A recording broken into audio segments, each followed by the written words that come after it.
Tiil sa babae nga naglakaw daplin sa daan nalatayan sa prime mover. Alas 3:38 sa hapon niadtong Sabado nakuhaan sa CCTV ang pagliko sa prime mover sa may Patalinghog Junior Avenue. Natunong nga usab nga may babae nga naglakaw niadtong higayuna. Sa CCTV nakita nga nagpingit sa kasakit ang mga babae human malatay ang iyang tiil.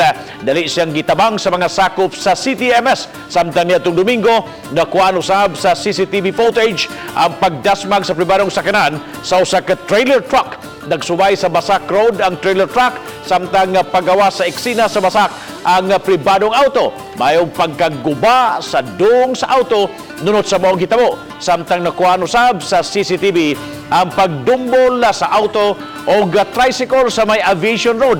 Parehong may right turn ang duha ka mga sakyanan apan mikawat og dan ang tricycle hinungdan sa pagkadumbol.